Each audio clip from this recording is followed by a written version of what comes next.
Ladies and gentlemen, please welcome the President of Women Deliver, Jill Sheffield.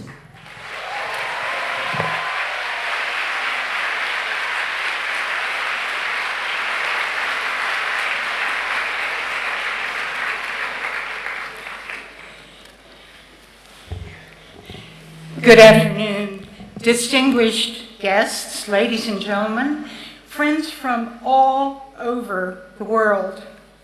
Welcome to the 4th Women Deliver Conference. It's an absolute pleasure to be with old friends and new ones right from the very get-go of this version of how to make the world better for girls and women. It's simply wonderful that you're all here, all 5,543 of you.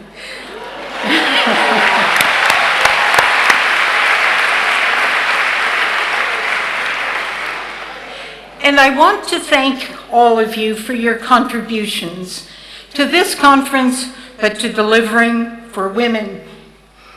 The hundreds who have worked on the conference, those of you who are volunteers, and all the speakers, the hundreds and hundreds of speakers, every one of you is important to fulfilling the tasks that are before us.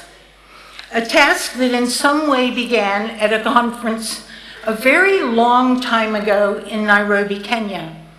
It was 1985.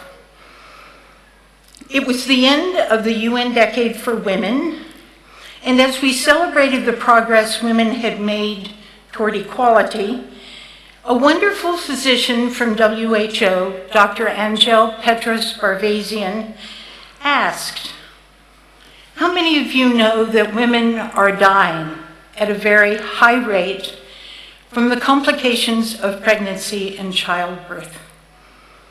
She didn't know the answer and asked for help. The Safe Motherhood Initiative was born and in turn has given birth to a widening circle of concern for the lives of girls and women. You know, ideas are often birthed at conferences. And from Nairobi forward, we have succeeded in lowering maternal mortality, which in turn has led to much greater opportunities for girls and women. At the first Women Deliver conference in 2007, we linked the challenges girls and women face into a comprehensive call for equality. A simple idea, a tough one to implement. With each Women Deliver conference, the world of people who seek better things for all becomes more committed to equality for women. And now, a decade later, we're here in Denmark, a country that has made equality a national imperative. So it's here over the next 3 days that we're going to celebrate the progress made, meet the challenges before us, and develop new and creative solutions to meeting those challenges. And I have to tell you that there is absolutely no better way to begin this conference and the opening ceremony with words of wisdom from Denmark's most committed advocate for girls and women. Her Royal Highness Crown Princess Mary is here, and she's our conference patron. She's a passionate advocate for health, gender, and gender equality, the empowerment of girls and women, committed to creating awareness, respect, and the acceptance of girls and women's sexual and reproductive health and rights, including access to family planning and the reduction of maternal and newborn mortality. The Crown Princess is a member of the high-level task force for the International Conference on Population and Development and serves as patron of many organizations, both international and local. Most of them are here. Please help me warmly welcome the Crown Princess, and would you all please rise? Welcome, Princess Mary.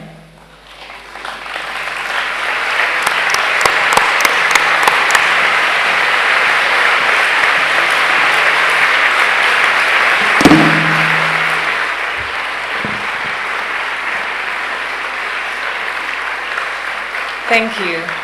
Thank you, Jill.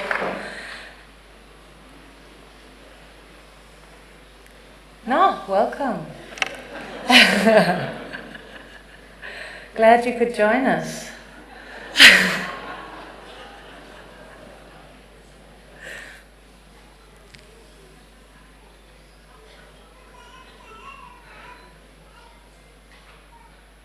I don't think I've ever seen this conference centre so full before.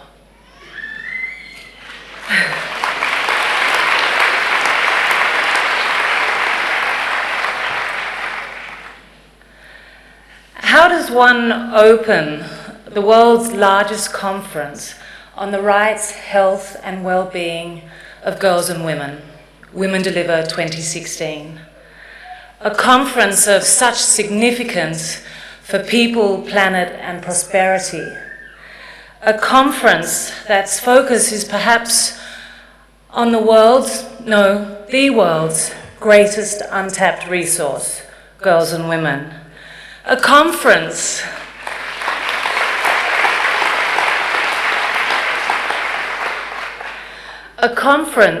with the mission to be a game changer for girls and women, which in reality means to the benefit of us all, for good.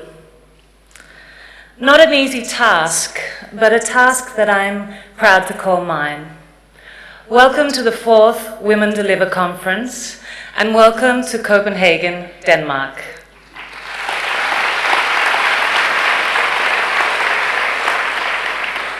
I believe I speak on behalf of Denmark.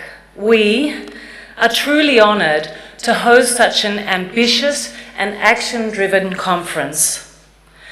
The possibilities of such a gathering of 5,500 experts, activists, politicians, business leaders, youths, members of civil society from 169 countries presents are endless.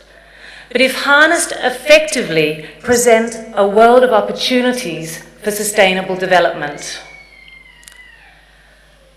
Women Deliver is all about collecting knowledge and experience from all over the world and creating an open culture of knowledge sharing and challenging us to collaborate on our common goals across all sectors, societies, countries and regions based on the understanding and recognition that only together can we achieve meaningful change for good. Everyone in this room has their own unique story and journey that has brought us here together in Copenhagen. For me, the start of my journey, now 7 years ago, were the words, "When a woman gets pregnant in my country, she has one foot in the grave." Words by Dr. Grace Kandingo, an obstetrician in Chad. At that time, I had no idea, and I was shocked to learn that every minute a woman dies during childbirth or pregnancy. And it saddens me that still today, every year, over 300,000 women die from pregnancy-related causes globally. And over 5 million babies die during birth or within the first weeks of life. And it angers me that 90% of the existing maternal and newborn deaths can be prevented with access to skilled birth attendants.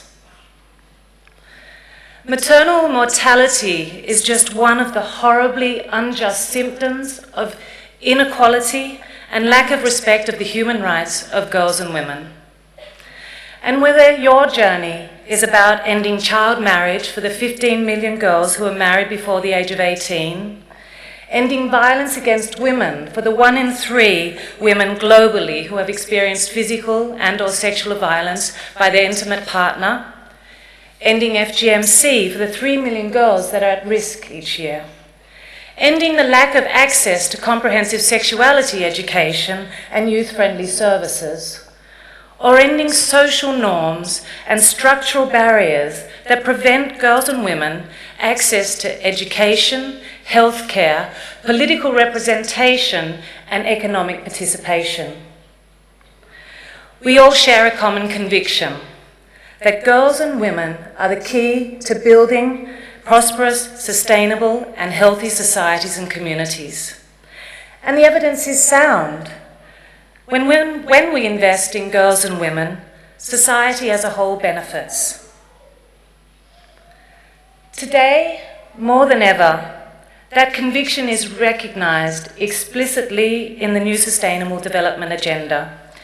And our ability to achieve truly transformative change and results across all 17 goals is dependent on the realisation of gender equality and significant progress for girls and women. And we're at a pivotal moment. The vision for the future is established, and as we embark on the implementation of the global goals, we must set the strategy for getting there. I would like to commend Jill Sheffield and Katja Iversen and the team at Women Deliver for their vision, commitment, hard work and wisdom, but also for their unwavering focus on action. Because only through action do words take meaning. Our task is to take the words of the new agenda that holds such great promise for girls and women and give them meaning in the lives of girls and women all around the world. First of all, we need gatherings like Women Deliver 2016. And it will require strong and authentic leadership from governments and civil society. We need country and local ownership of the agenda, which leads to commitment and to results. Innovative and new solutions at all levels of societies. We need greater demand at country level to build greater innovation and investment. It will require the involvement and investment of the private sector as a key driver of development like never before.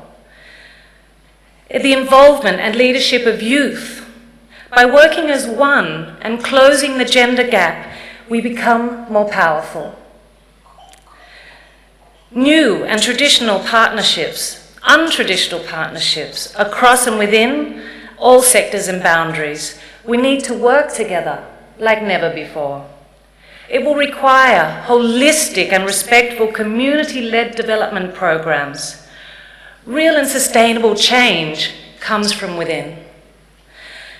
It will require an understanding of what is working and what is not. There's no need to reinvent the wheel. We need and we should look to modify, add value, and scale evidence-based solutions that we know work. And this agenda is not a woman's agenda, but a united agenda for humanity that involves men, women, girls, and boys.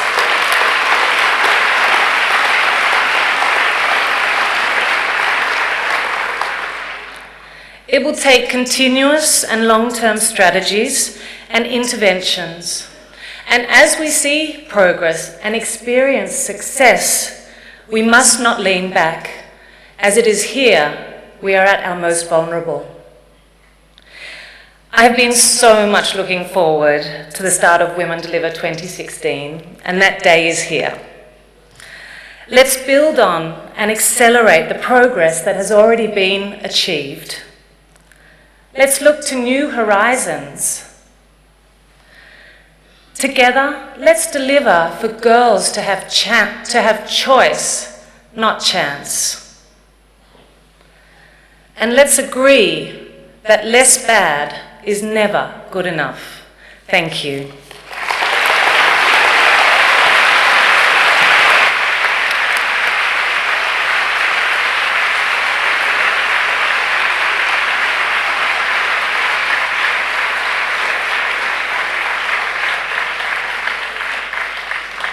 Our warmest thanks to Crown Princess Mary. There are two things she said that I want you to remember. The first, this is not a woman's agenda, but it's an agenda for humanity. The second, we share a common conviction, and it's time to set a common strategy. Those are truly words of wisdom.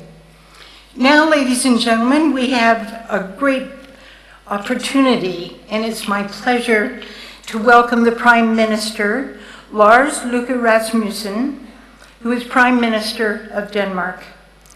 He has served twice as Prime Minister, and his current term began in June 2015. The Prime Minister has been a member of the Danish Parliament since 1994, and he's had a very diverse, distinguished career in public service, which includes being a county mayor, Frederiksborg, Minister of Finance, Minister of the Interior and Health, and he served as a member of the cabinet of several prime ministers. Ladies and gentlemen, please welcome the Prime Minister of Denmark.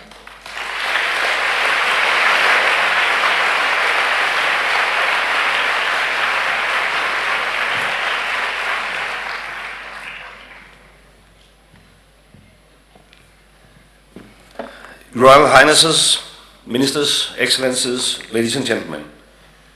Well, welcome to Denmark, welcome to Copenhagen.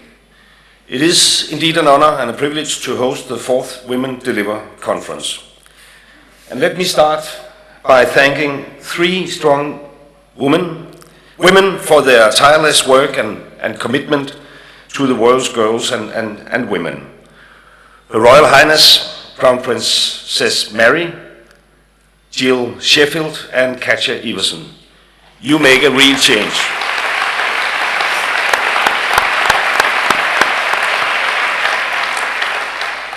This week, more than 5,500 actually, world influencers from more than 165 countries are gathered here in Copenhagen to make a change as well, to ensure that the world delivers for women and for girls.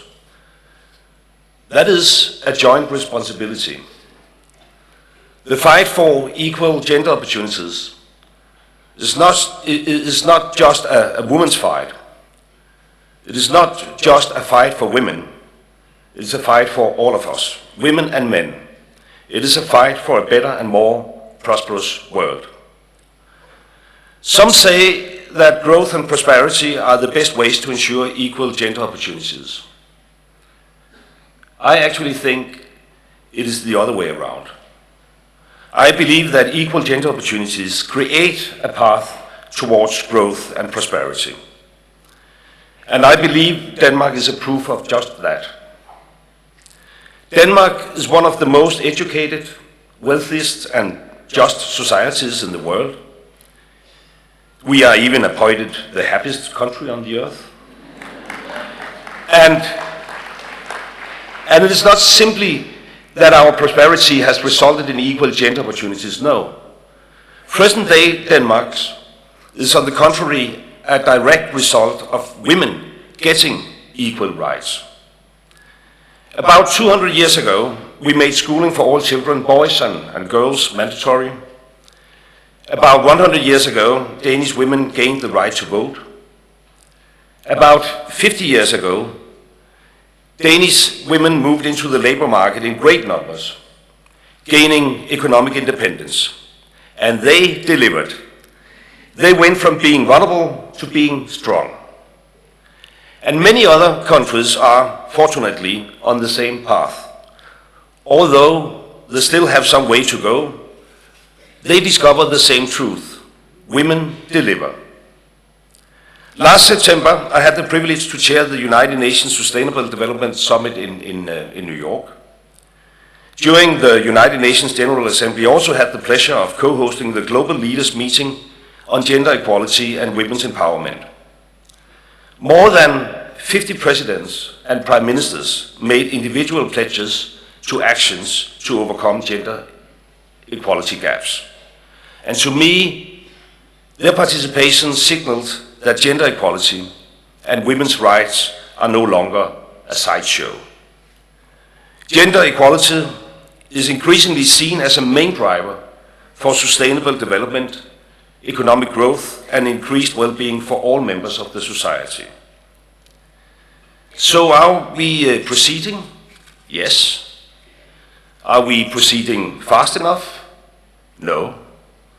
In a world constantly looking for more resources, it is unbelievable that so many women are still restricted from contributing at their full potential. Women Deliver plays a part in eliminating those restrictions, as thousands of Danes strive to every day. And on Wednesday, you can meet some of them in Tivoli Gardens and get a first-hand impression of how the fight for gender equality plays out here in Denmark. I can assure you, Denmark is on your side. I am on your side. As a husband, as a father of a daughter, as a human being, as Prime Minister of Denmark.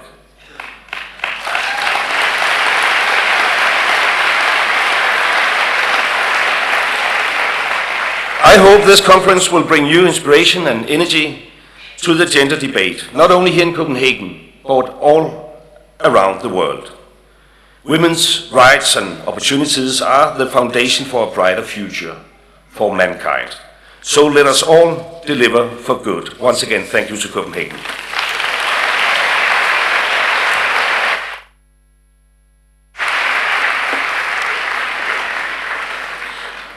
Thank you so much, Mr. Prime Minister. Not only are congratulations and envy due to this country because you're consistently the happiest place to live, but in fact, in 2016, Denmark was named the very best place in the entire world to be a woman. So there we have it.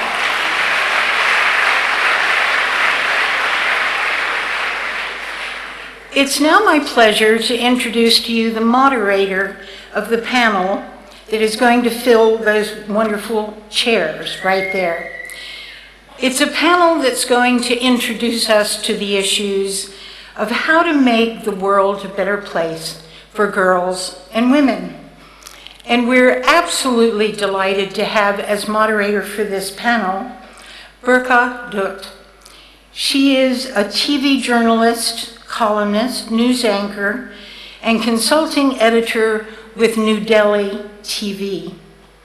She has a Sunday talk show appropriately named We the People.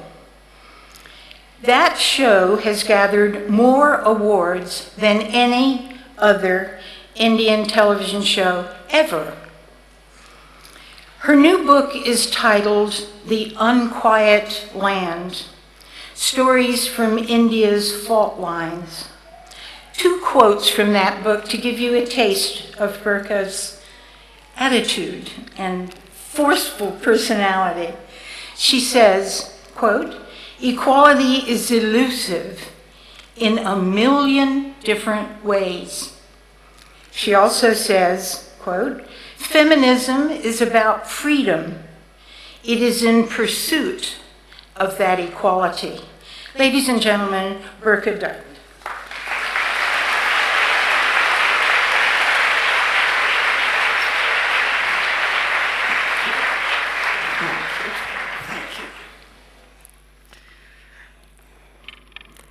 Thank you very much, Jill, for that very kind introduction. Ladies and gentlemen, it is an honor to be part of this conversation tonight.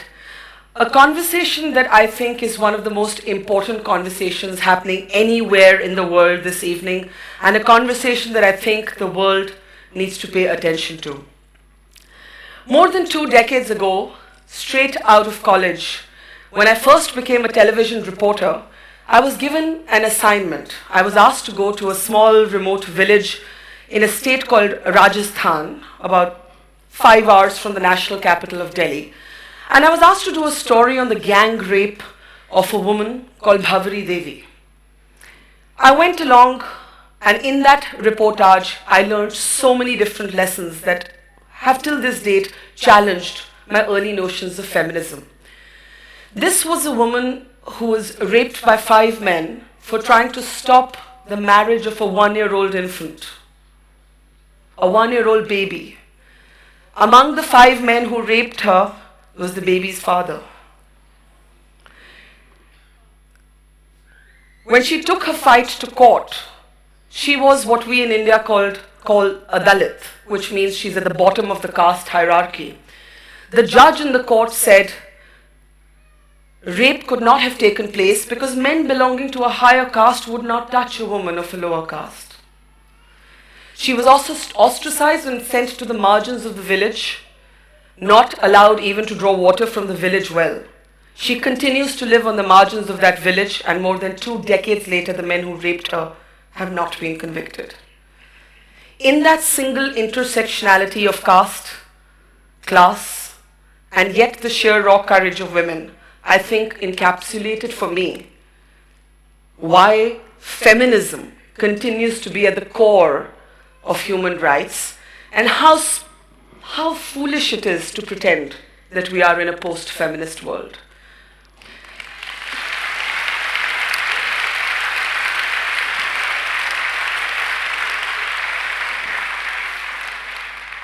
Jill shared with you what I think feminism is about. Feminism is very simply about freedom and equality. And the numbers I'm going to read out to you today, before I introduce our guest tonight, all of you are experts in your own fields. You know these statistics. But for the world that's listening to this conversation, these numbers bear repeating. Every 2 minutes, a woman dies from pregnancy-related complications. 70% of women have experienced violence or sexual abuse at some point in their lives. I know I have, and we'll be talking a little bit more about that in the conversation. Every year, 15 million girls are forced to marry below the age of 18. Think of that 1-year-old child whom a woman was raped for trying to stop that marriage. 200 million women have already been forced to go through female genital mutilation. 1 in 4 women have been abused during pregnancy. 5,000 women globally are infected with HIV every day. And the UN estimates that 1 in 5 women have either experienced rape or attempted rape globally. I share these well-known statistics so they don't get buried as numbers in the inside pages of newspapers or at conferences like this. I share these statistics because this is what drives our conversation today. And what I want to do as I bring out our panelists one by one, over the next 3 days, you're going to talk policy, you're going to talk strategy. Today, I want to talk about the personal journeys of the extraordinary men and women who are going to come up on stage one by one. They are going to spend 1 sentence telling you about the issue that matters to them most, and then I'll be engaging them in conversation. It is my pleasure to first call on stage Katja Iversen, the CEO of Women Deliver, one of the driving forces of this conference.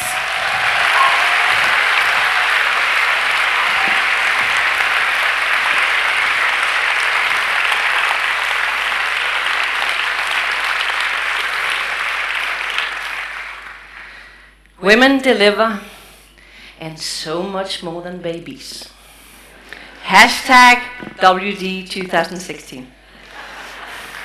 And when you invest in girls and women, there's a ripple effect that goes way beyond the individual. It benefits families, it benefits communities, it benefits societies. When you invest in girls and women, everybody wins. That's why we're here.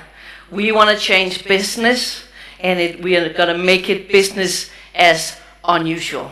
And I so look forward to this. Thank you. Thank you.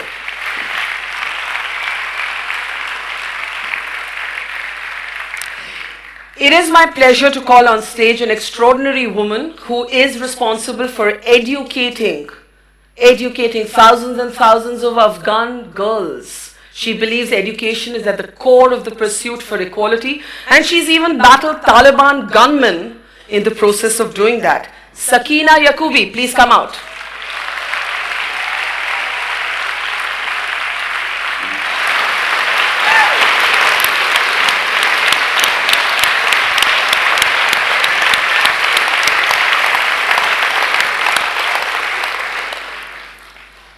أعوذ بالله من الشيطان الرجيم بسم الله الرحمن الرحيم.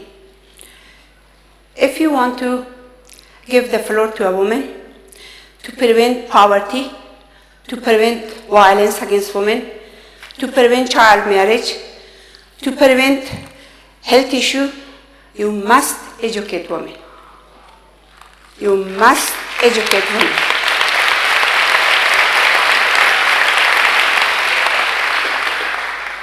Education is a vehicle for peace, and today we are in the tip of our world, and woman is the driver of that vehicle. Thank you.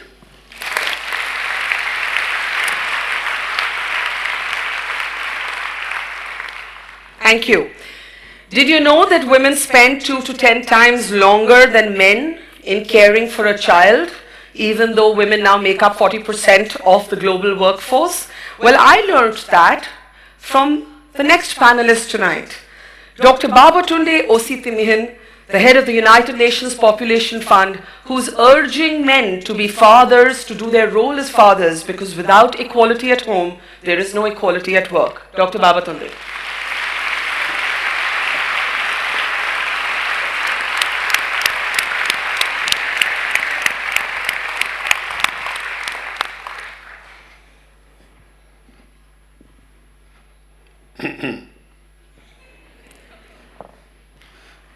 Good evening. I stand for the 59 million 10-year-old girls in the world who are going to be the beneficiaries of the Sustainable Development Goals. And when you look at the 17 goals and their interconnectedness, if you look at after their rights, their education, their health, comprehensive sexuality education, access to family planning, and access to jobs, and making sure they reach their full potential, we can totally transform the world. That's what we have to do. Thank you.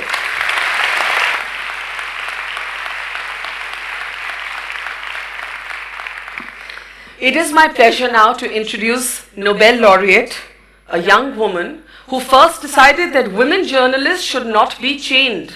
In fact, no woman should be chained, but she worked specifically on the media in Yemen, where she's often known as the mother of the revolution. Tawakkol Karman, please join us.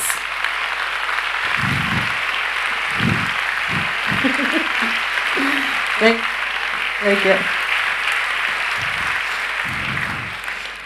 I struggle for the victory, for my nation, for my people, for all the value that we carry. Freedom, democracy, justice, rule of law. I'm struggling for my people, for reaching to the state that respects human rights, that fighting corruption, that's breeding rule of law. I'm working with my people to free my country from tyranny, from terrorism, from corruption. This is our battle. We struggle for, and we sacrifice for. This our battle to have the justice as a way for peace. My very big struggle is justice, development, peace. There is no peace without development. There is no peace without justice. Let's be one hand. This is the battle of women in my country. This is the battle of women in the Arab Spring countries. This is the battle of women all over the world. Thank you.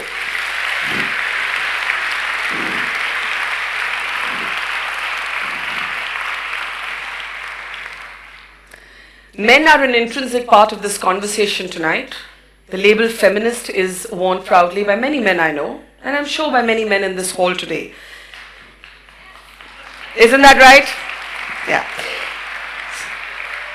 And equally important is the voice of the youth. So it is my extreme pleasure to welcome on stage now a young activist from Zimbabwe, Yemurai Nyoni.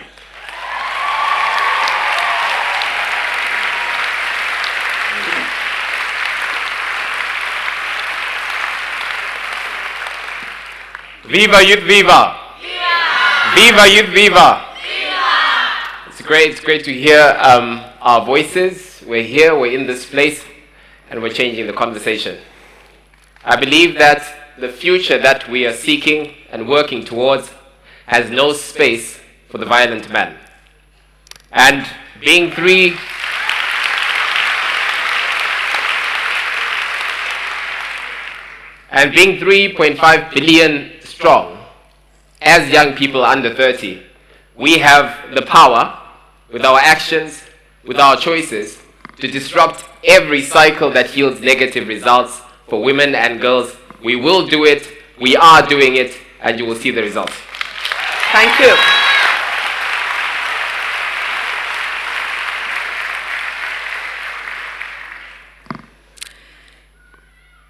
Many parts of the world don't understand Americans. They don't understand why it's so difficult to have a woman as a president. Right? Some parts of the world showed the way and shone the light well before Americans did. And my next guest is somebody who was not just the youngest, but the first woman Prime Minister of Norway. It is my honor to welcome on stage Dr. Gro Brundtland.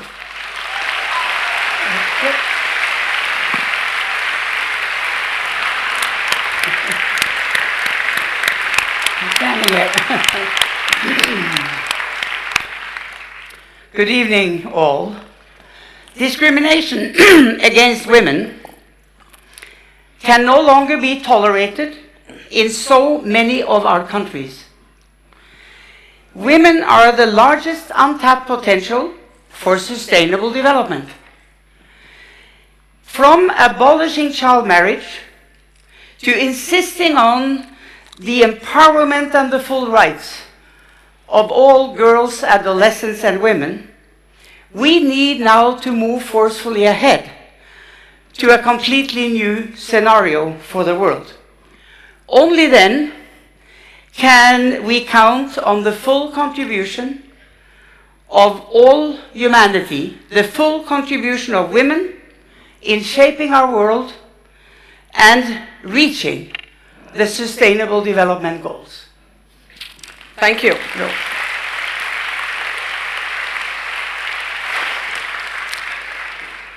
The world debates whether women should be allowed into combat roles in the military. But, as my next guest has shown, fighting disease is no less than going to war. She first had to battle Ebola. She's now battling the Zika virus. It is my pleasure to welcome on stage Dr. Margaret Chan, the head of the World Health Organization.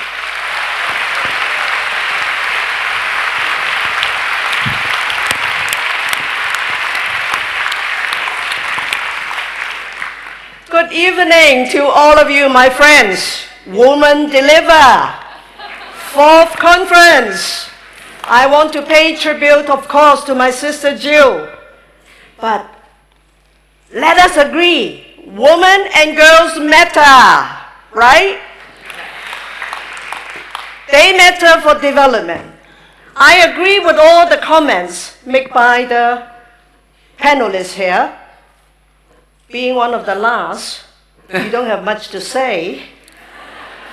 But I will say that we need to work together with men to end all forms of injustice, inequity, discrimination, and violence against men and women and girls.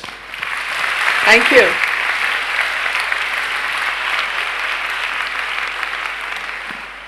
And Dr. Chan, there'll be a lot to talk about. We're only just getting started, so don't worry about coming in towards the rear. My last guest tonight was among the first in her world to actually question gender stereotypes with her gender-bending persona on stage. She's also been outspoken about a number of things that speak dearly to my heart.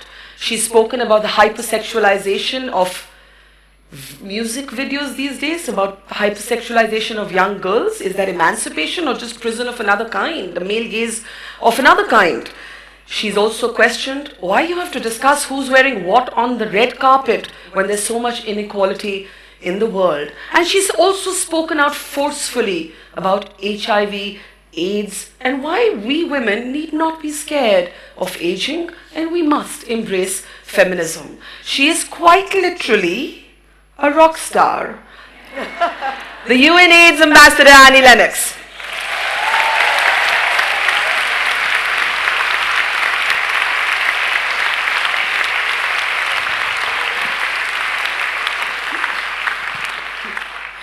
Thank you, Barkha.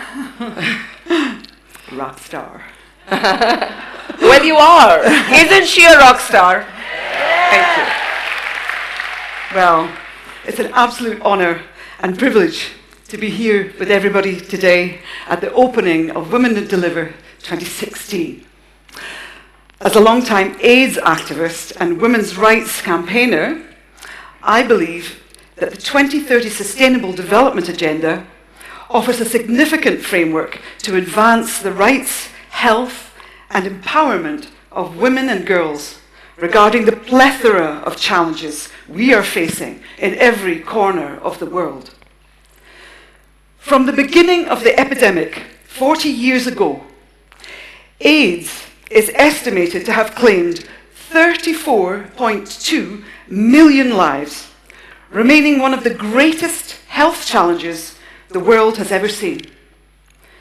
Despite the fact that we've come a long way since then, today, approximately 37 million people are living with AIDS, of which 17.4 million are women.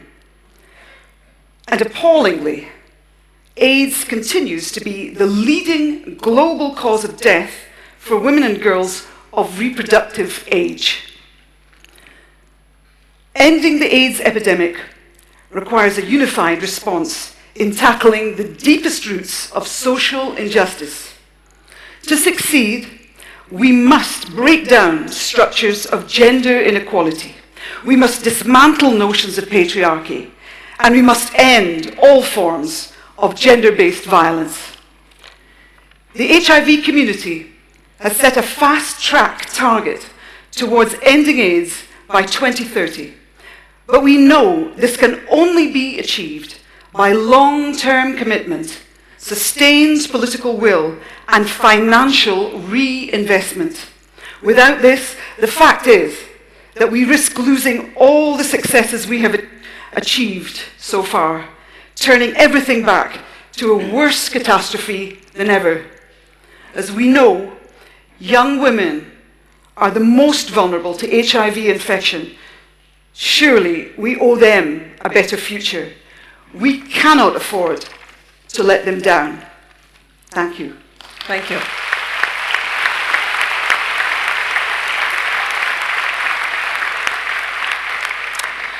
All right, so our conversation is just getting started. I think we can have a big round of applause to begin with for all our guests as I grab my seat.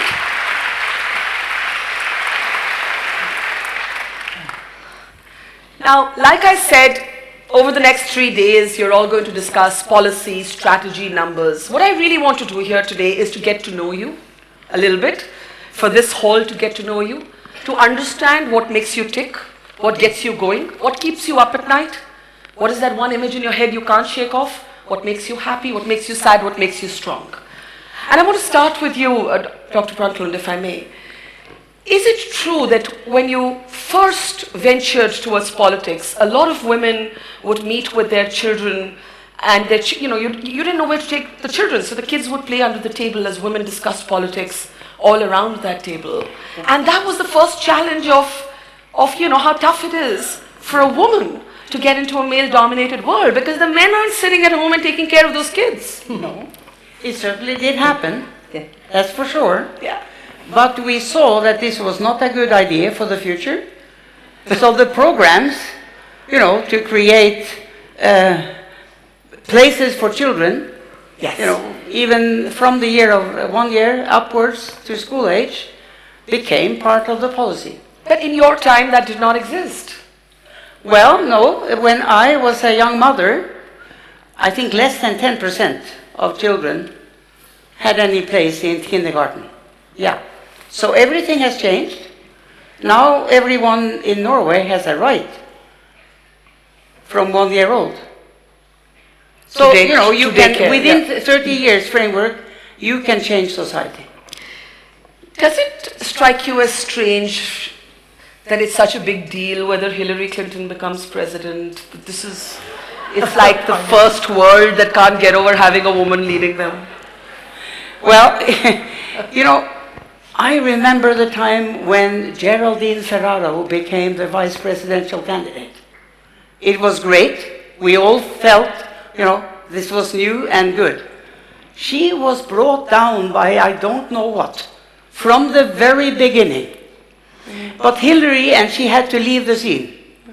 But Hillary has been there for a long time. She knows what it takes. And now I think the US can be ready.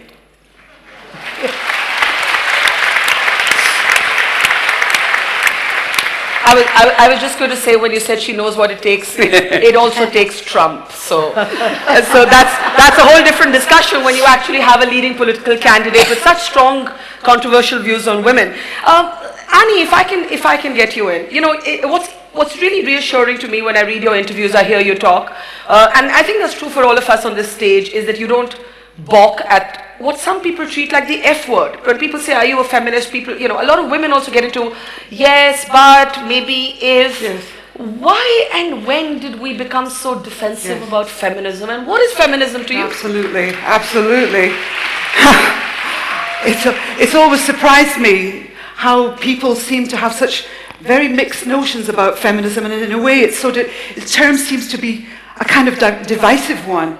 And this is a great challenge for all of us, because basically I think it's a great term. I don't think it's going to change. We must keep this word feminism, and we all have a part to play.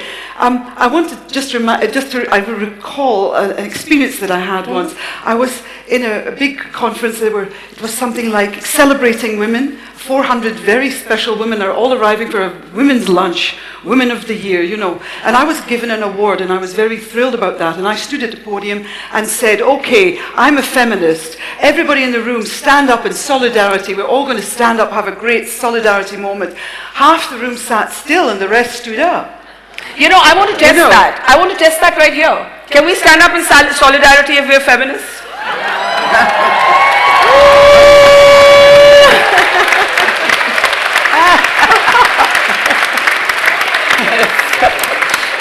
Thank you. That's very reassuring, Annie. But just before, you see, this is the thing.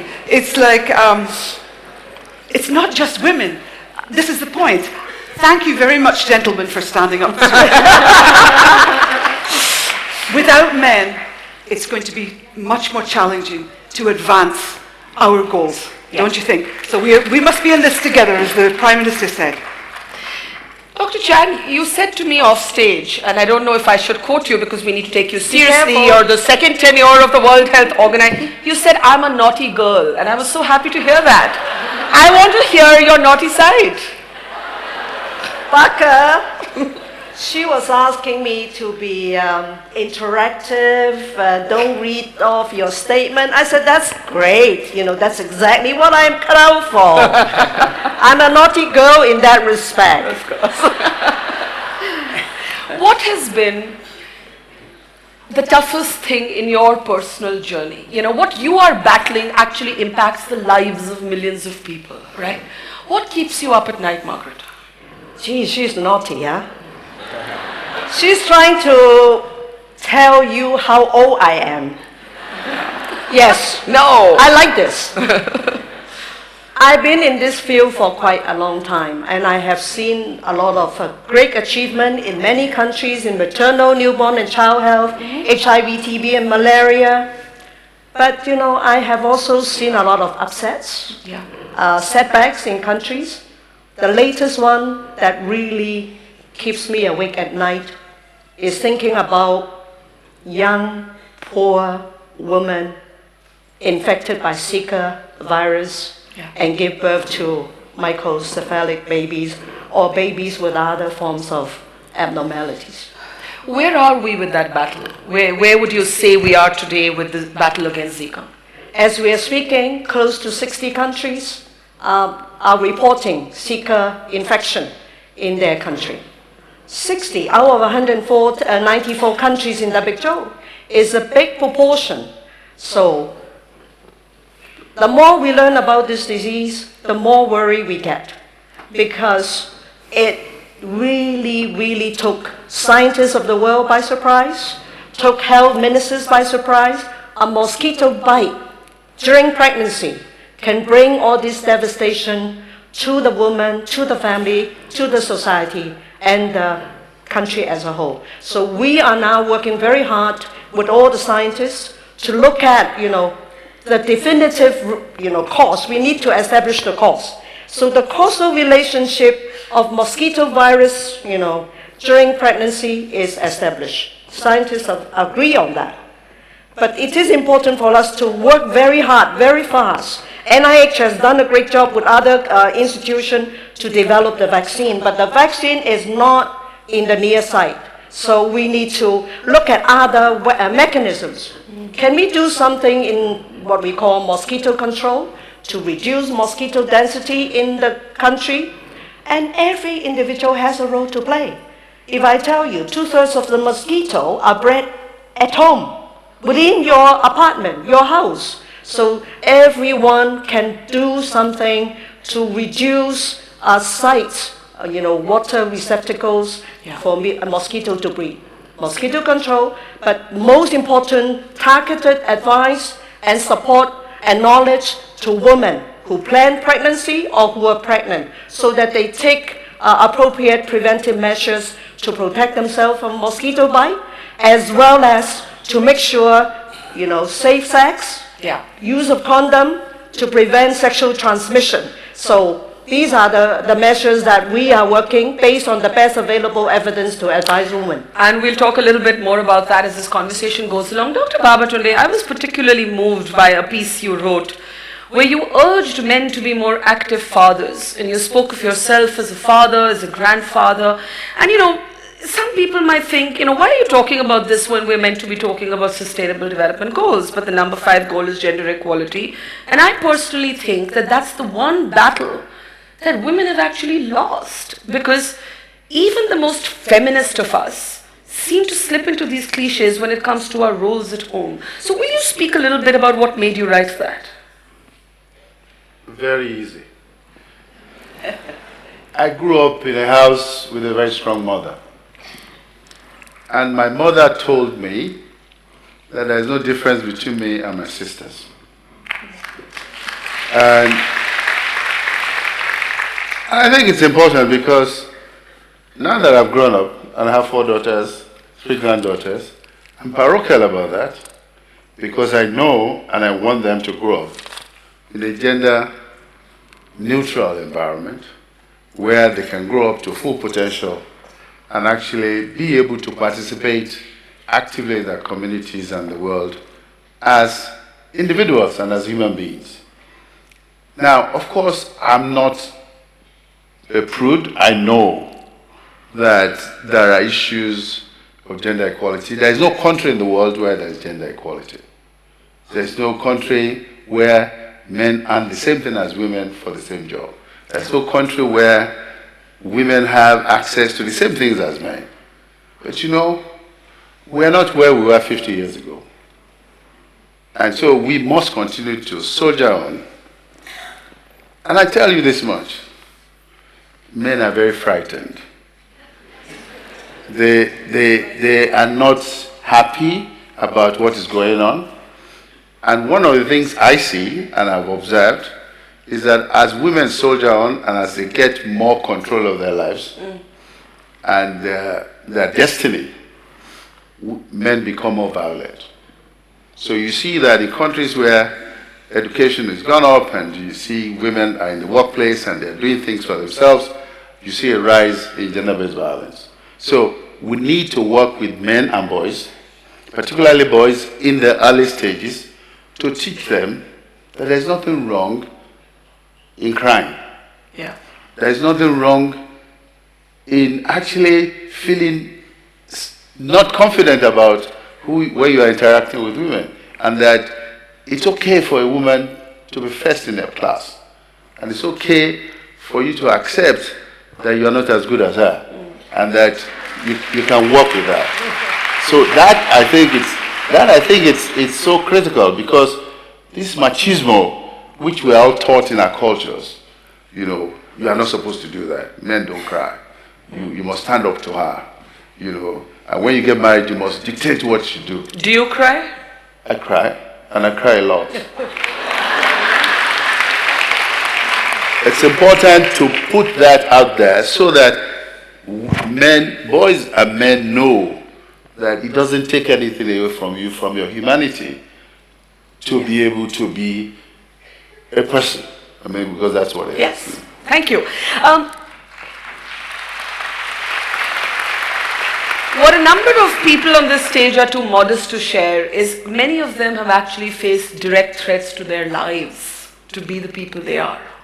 And Sakena, you could not study in Afghanistan because there was no residence, there was no dormitory for women.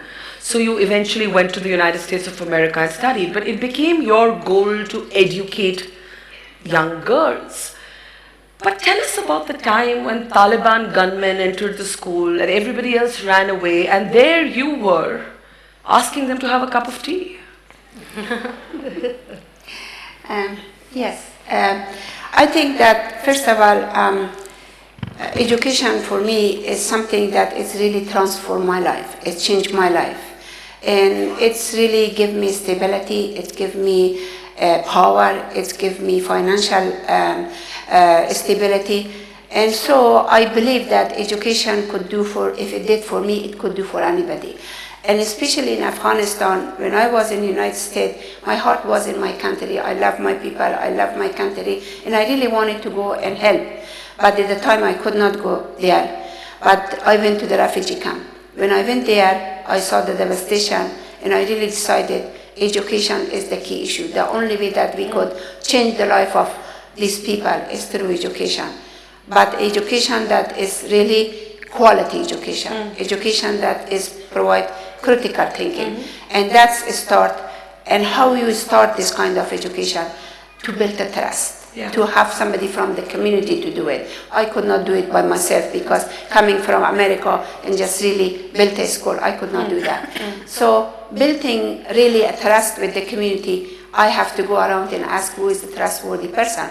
And I worked for 3 months, did the survey, and I found out that the mullah was the one who really everybody was trusting in there. So as a result, I went and talked to him and sat and had a cup with tea with him for almost 3 months. Every day I went and talked to him. So you actually had to bring on board the fundamentalists and the extremists, because without that, the schools would not have been allowed to be open. Absolutely, because at the time, because the Mujahideen also was against education, because they said that Russia invaded Afghanistan, everybody is communist, we do not want to deal with these people. So we have to somehow convince them that the education is the key issue for bringing peace to Afghanistan, and that's we try to do that. Extraordinary. So, and Tawakkol, you've had to deal with death threats and attempts on your life. You've gone to prison a number of times. What keeps you going? Dream. Well, she has a song, "Sweet Dreams Are Made of These." Really? So this is a good moment to dream. Yes. Yeah.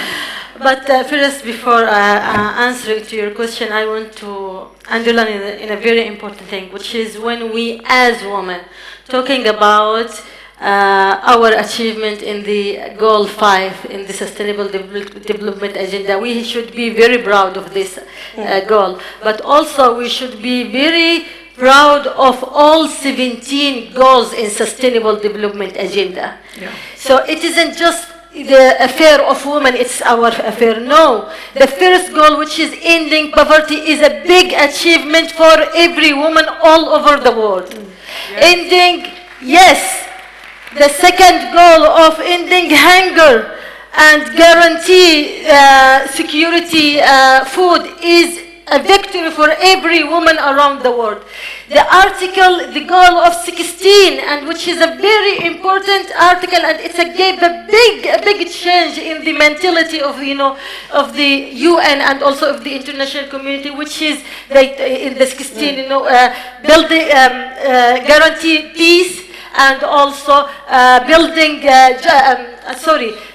peace and justice, and also strong and accountable institution. This is a very achievement for every woman around the world. Tell us something about yourself. This is myself. This is your... This is I am. This is I am. I am the woman who fights poverty. I am the woman who fights ignorance. I am the woman who fights corruption. I am the woman who fights tyranny. I am the woman who participated on writing sustainable development agenda. I am so proud of that. More power to you. Yes. More power to you. Yes. Well, Yemurai, how difficult is it to be who you are in Zimbabwe? First of all, finally. No, there's Katja still waiting. Just teasing. Well, in being an activist in Zimbabwe is particularly difficult. I'm actually thinking about the words I'm going to say and how that's going to impact my arrival back home. It's just... but anyway, if the worst comes to the worst, I'm in the happiest country in the world. I'll probably...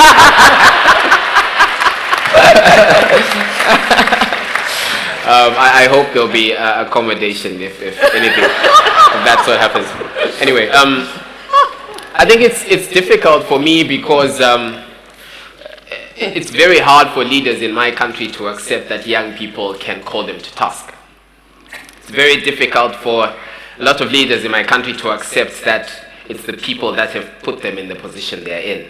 To understand the concept of leadership, to say this is not about creating a podium for influence, for self-aggrandizement, as they call it. I don't know what that means. But that is actually an opportunity to serve. So accountability, because accountability is a difficult issue in my country, it's hard for me to speak out, to say out what I really want. I remember at some point, I sent in a Facebook message to the Minister of Education.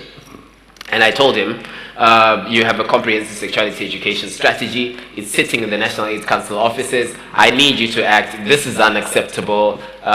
He said, all right, fine, don't do this on Facebook, send it via email. I was like, cool. I sent him an email and told him the same thing, went to the AIDS Council, took photos, sent that through.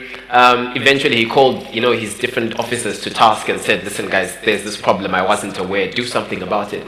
But because of that, I was labeled, because this is a government of national unity, he was from the opposition party. People said, this guy is in the opposition, he's a politician, there's something in it for him. Why is he all of a sudden standing up and speaking?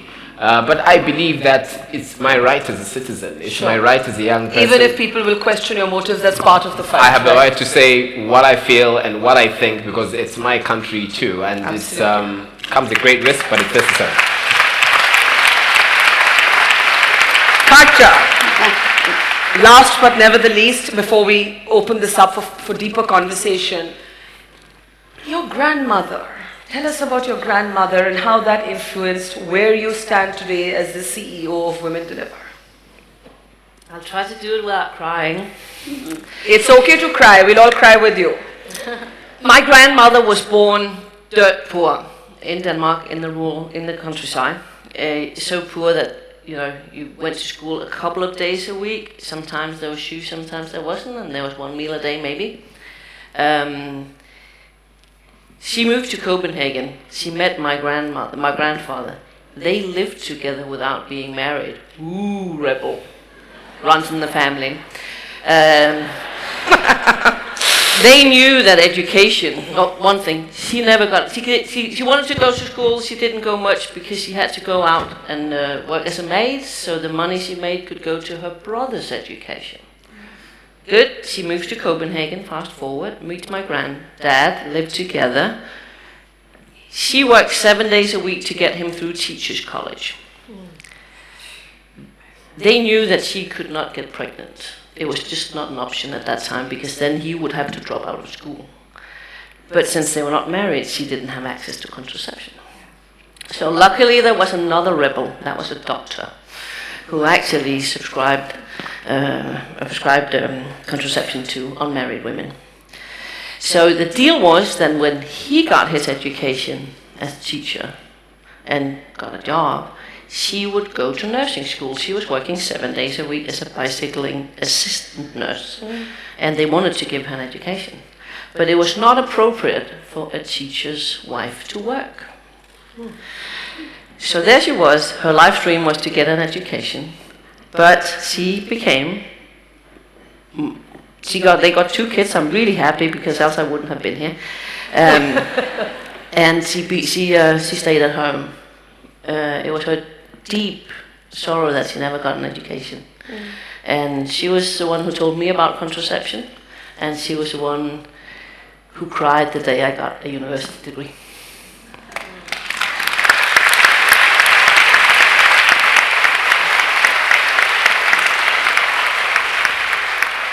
Annie, Nelson Mandela has a lot to do with the fact that you're an AIDS and HIV activist today. So tell us a little bit about that journey. Absolutely.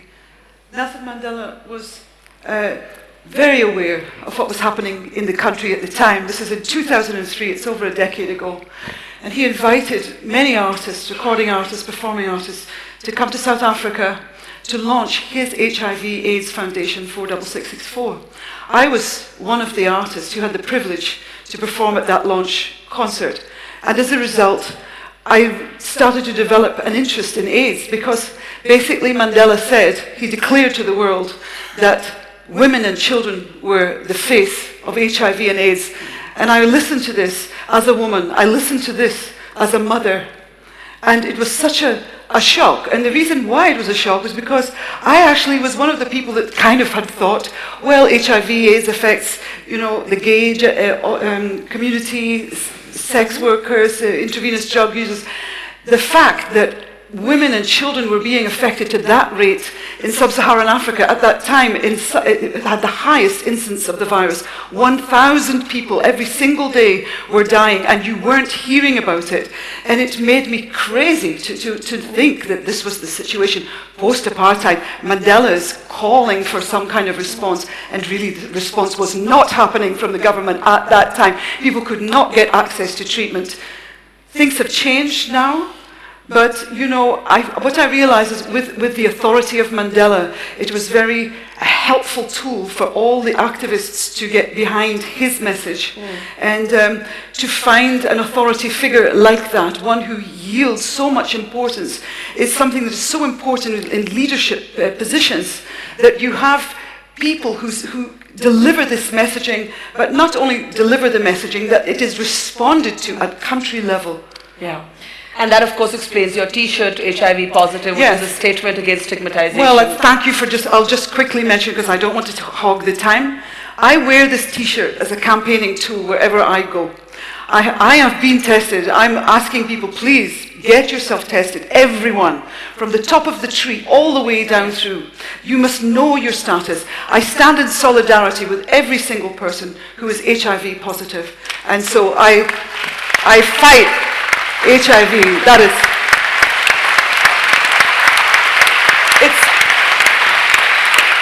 it's simple, but it distinguishes me from simply being a rock star celebrity. Absolutely, yeah. Gro Brundtland, if I can ask you, we all want equality, which I still think it's elusive for millions of women, but there is no consensus on the best way to get to political equality, especially. In my country, we have a raging debate over whether you should have quotas for women politicians. That legislation has not moved in Parliament for 15 years. It's been in Parliament, just standing where it is. Women are conflicted. I mean, those of us who think we can make it on our own don't like the idea of quotas, but when we say that, we feel, are we just speaking from privilege? Are we oversimplifying how tough this battle is? What do you think about political affirmative action and what shape it should take?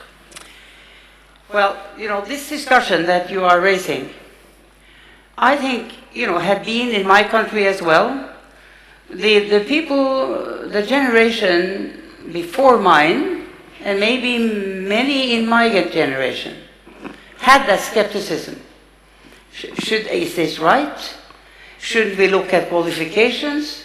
Why should we have quotas? I mean, all the... But the thing is, if you are not patient enough to think that we can spend 50 or 100 years to get from here to a reasonable, enlightened stage, then you have to look at what methods can in fact move things ahead. And there were people against quotas. My party, the Social Democratic Party, did it. So, and then, at first the left socialists in fact, then we did it, made a quota rule.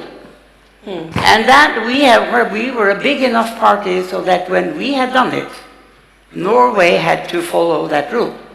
The Conservative Party followed. You have to break through these kinds of barriers of thoughts which are caught into a corner. You have to make decisions about things that matter and things that move things ahead.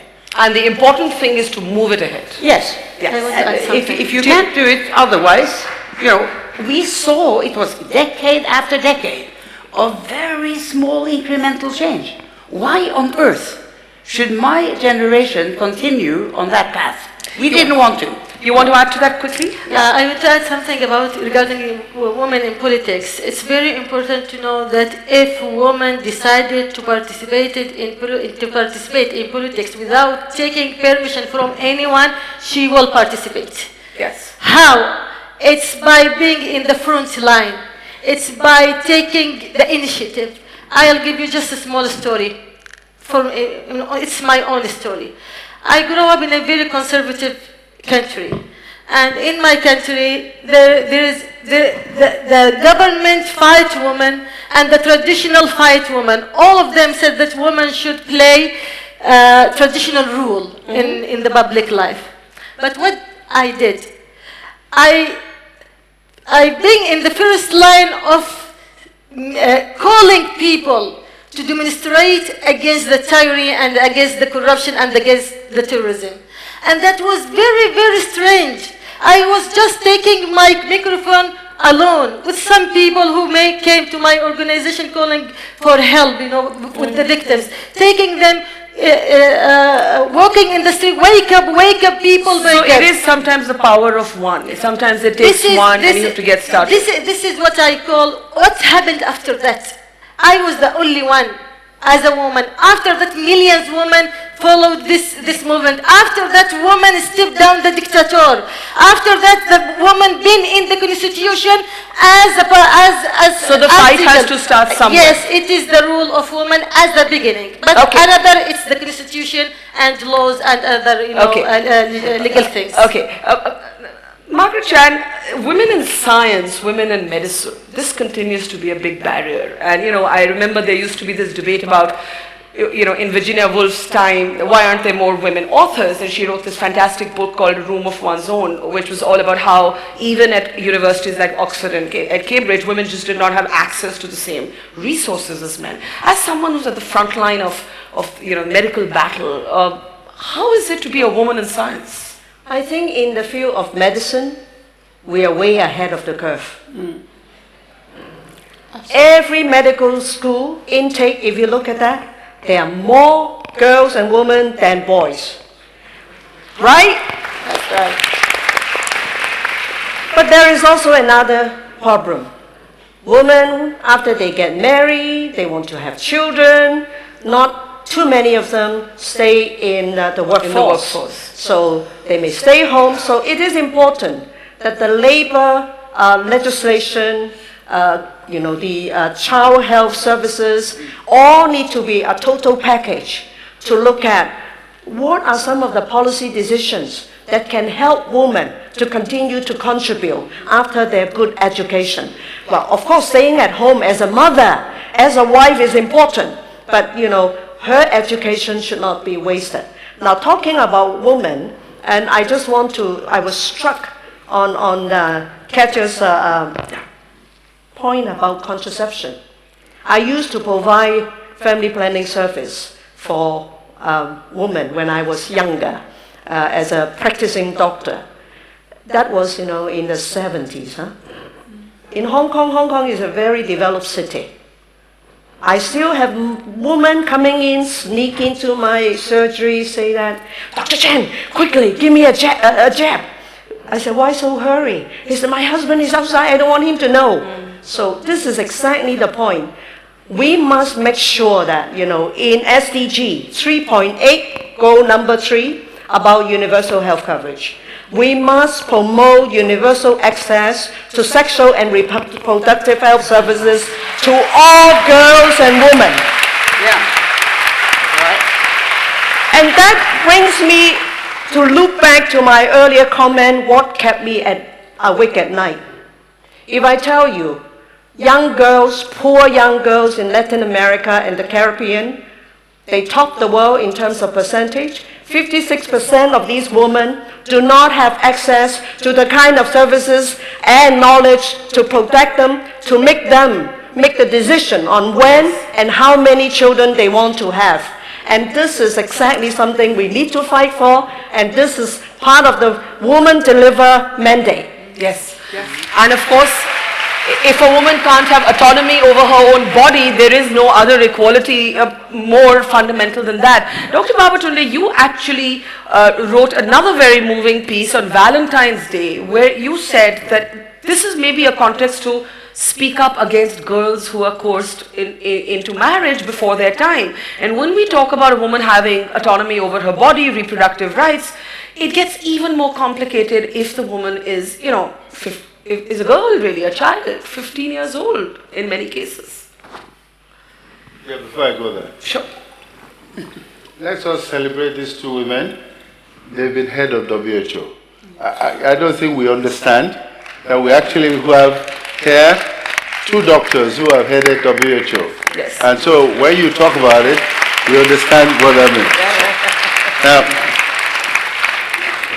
yes, when it comes to child marriage, it's a disaster. Every country in the world has adopted almost 18 years as the age of marriage. But everywhere you go, there's impunity. I actually have senators in my country who marry 12-year-olds.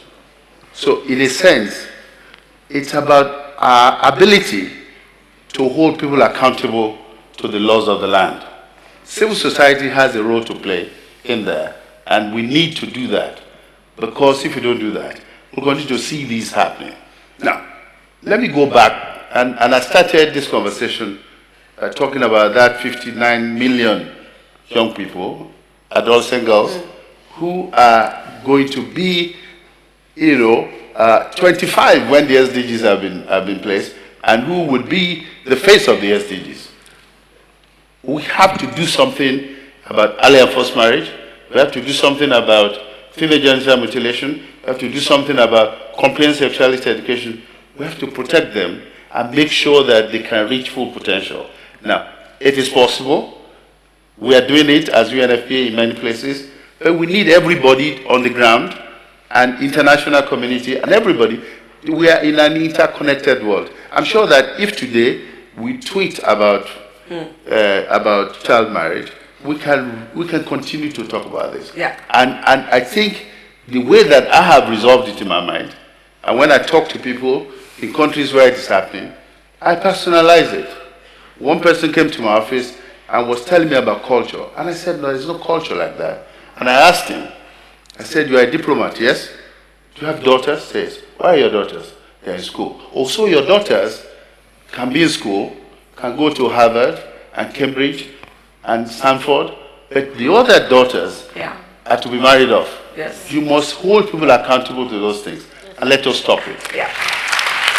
Okay, I'm actually on the clock, and it's showing me 37 seconds. I'm going to, with the chair's permission, take 2 minutes so that we can complete our conversation. Katja, yes. Well, this is a half full glass for me. It's not half empty. And when I hear the dire statistics that you also started with, I want to say, thank God that we know all the solutions. We've seen it work. And I feel when we speak about child marriage, when we speak about, for me, this is about putting girls and women at the center of development. Not as a disease, not as an issue, not as an incident, not as a vulnerable, but as a driver of development, as a powerhouse, as a change maker. And that's the beauty of us, because here and here, we are all kinds of people. We are from the countries and the villages to the biggest halls of power. Yeah. And if we want to change, most of these problems are man-made. and that is not a pun. That is a fully intended. Can change them. No. But so, okay. Just saying, yeah. Okay, Sakena.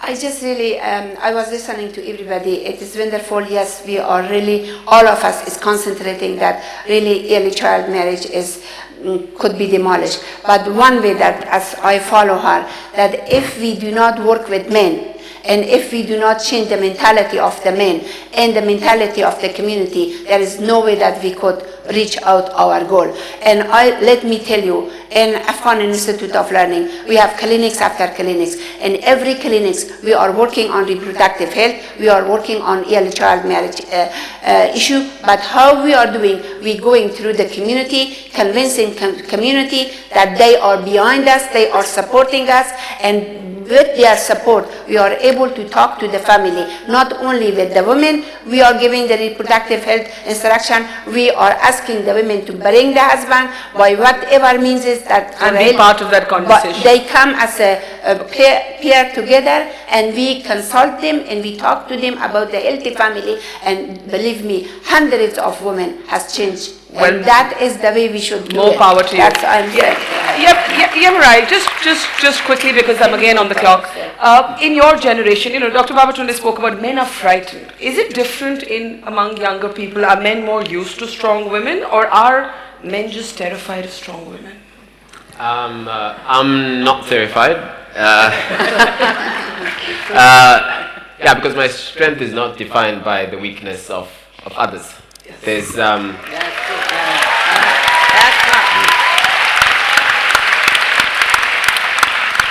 for me to be more of a man, it doesn't mean that if I have a partner, she must be less of a woman. No. She can be the fullest expression of herself, not for me, but for her own self. To be what can be termed a woman's woman, and to realize the fullest potential. I also have a right to do that as well. Of course. To be loyal to my own capacity, my own potential, and to pursue that. And I believe when these two strengths combined, my life will be better, hers will. In the same token, our countries will be better. Great. Just before we end, if anybody wants to come in on the one thing that you would not imagine being spoken about at the Sustainable Development Goals Summit, but when we think about gender equality, Annie, the one thing that women are, by this entire multi-billion-dollar beauty industry and conditioning, what women are made to feel terrified of is age. And you still have women who are scared of age. It's like we're not scared of battle, we're not scared of conflict, we're not scared of disease, we're not scared of men, we're not scared of sexual abuse. We're scared of aging, we're scared of growing old. Why? Well, because the corporate powers that be, the advertising forces, hypnotize us into being fearful of ourselves and each other, and we completely compare each other's value in terms of our looks. It's a kind of superficial thing, and it's very, very powerful. It's very deep, it's very pervasive. All of us have our own sense of vulnerability in these things about aging, and older women, it must be said, are not well represented. It is a youth and beauty culture, and in a way I think women of my gender, it is my gender and, well, women of my gender, a little bit. all of us, especially of my age, of my generation, must be vocal and verbal about that. I don't mind if women have to use Botox and do whatever they must do to make themselves feel well. I am not going to preach to them and say, no, do not do that. But I do question their impulse to not be authentic with themselves, individually, within ourselves. And this is what is being preyed upon. And I think, with everybody's permission, I would close by giving just another definition to feminism. It's the freedom to be yourself. And that's it. Yeah. Thank you very much to our wonderful audience, to our wonderful panel.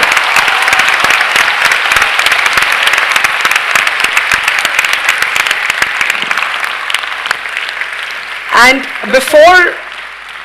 before we allow our panelists off stage, there is a special message of what the next 3 days may look like from, of course, the head of the United Nations, Mr. Ban Ki-moon. The photographers are just coming up. I request the panelists to remain seated. As you take your place, we'll just have a look at this video and then you can get your photographs. The video, please.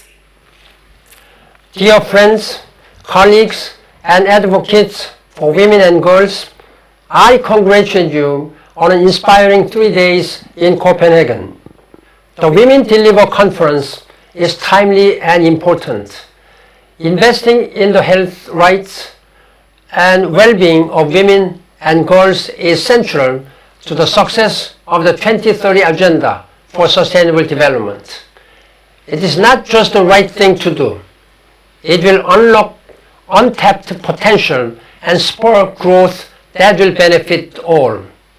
The Every Woman, Every Child global strategy for women's, children's, and adolescents' health can help us to achieve the Sustainable Development Goals. By focusing on solutions and on how we can make the SDGs deliver for girls and women, you have given us a head start. It is time to put women and girls at the heart of development. Women and girls are a force for progress, sustainability, and peace. I count on you to keep the momentum going. Now is the time to deliver for girls and women. Now is the time to deliver for food. Thank you.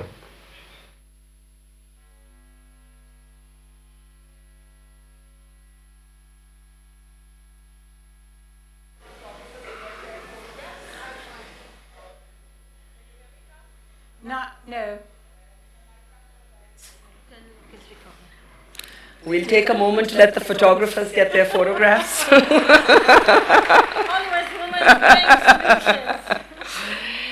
All right. Is this better? All right. Okay. Thank you to our friends in the media. I will now ask Jill to come back on stage. Yeah, oh, Jill's already there. You beat me to that. Jill, go ahead. Really? Did you come with that expectation of an opening session? Thank you to every single one of you and to Barkha. Thank you.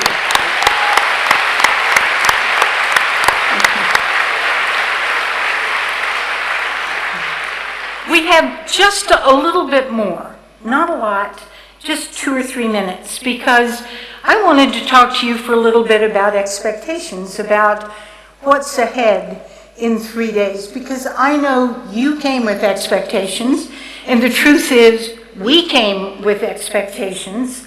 One of our expectations was to provide for you 3 days of morning till night opportunity to expand your knowledge base, your perspectives, your Rolodex, new people to meet, strategies, issues, and yes, solutions.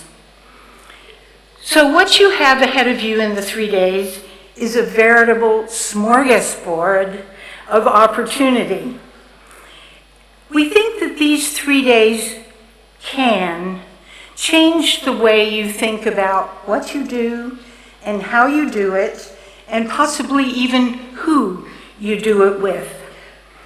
Our expectation is that this meeting, these 3 days, will function as a booster dose, really as a refueling station, maybe with some accelerant added to it.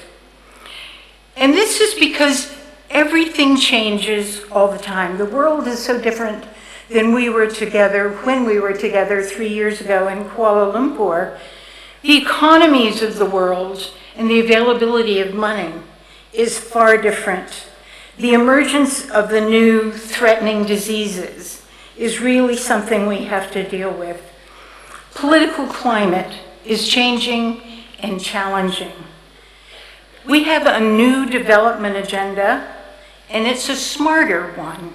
It's a better one than we had 3 years ago. So that old saying that the only thing that doesn't change is change itself is in fact the truth.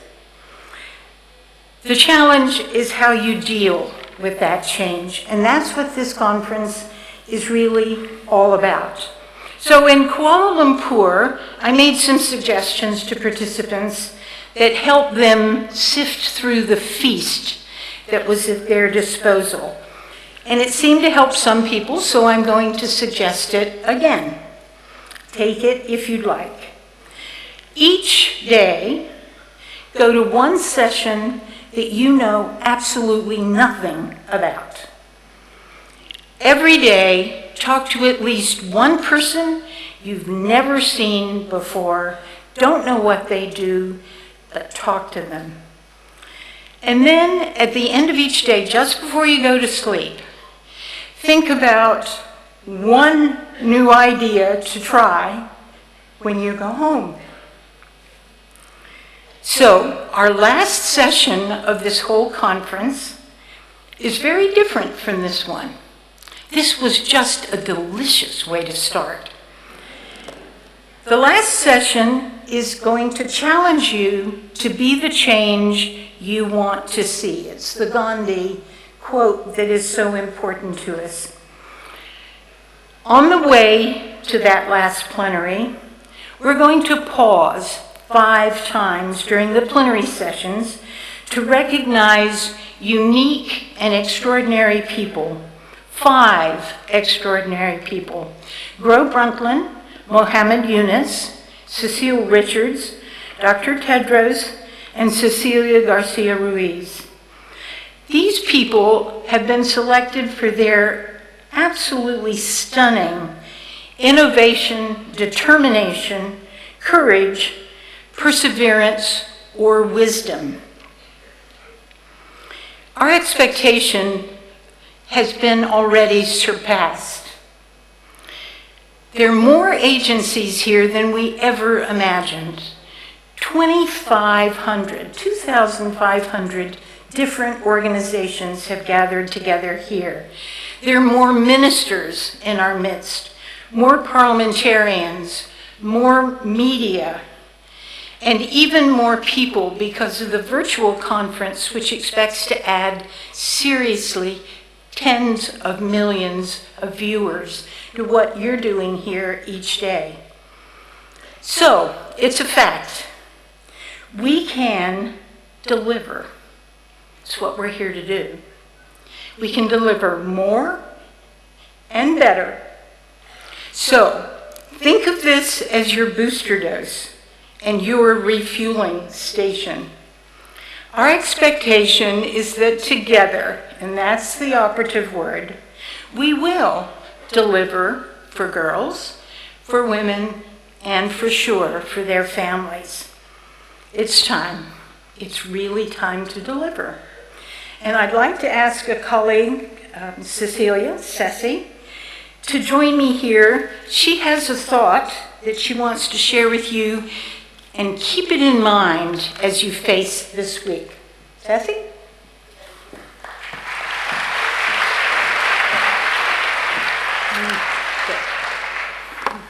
Thank you, Jill. We cannot leave this plenary hall and wrap up this amazing opening ceremony before making sure that we understand why we came to Copenhagen and what this whole conference is about. We're here to commit to girls and women, and this is the commitment. Wherever inequality lives, there stands a girl or woman able to turn the tide of adversity into a tidal wave of progress. We simply have to commit to her. Deliver for Good is a global campaign that applies a gender lens to the Sustainable Development Goals and promotes 12 critical investments in girls and women to power progress for all. Girls and women carry more than babies or water. They carry families, they carry businesses, they carry potential. And when we invest in their health, rights, and well-being, it creates a positive ripple effect that lifts up entire countries. Give girls and women access to healthcare, they will deliver more resilient families. Give girls and women the chance to learn, they will deliver stronger opportunities and economies. Give girls and women opportunities, they will deliver solutions. Deliver for them, deliver for all, deliver for good. Thank you.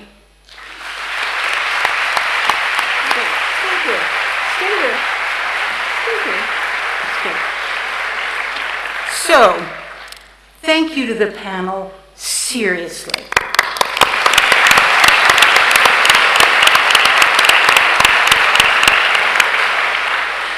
Thank you to you for being here. And let's go celebrate at the reception, which is just in the court, in the center of this wonderful Bella Center. Thank you for coming. Good night. Good.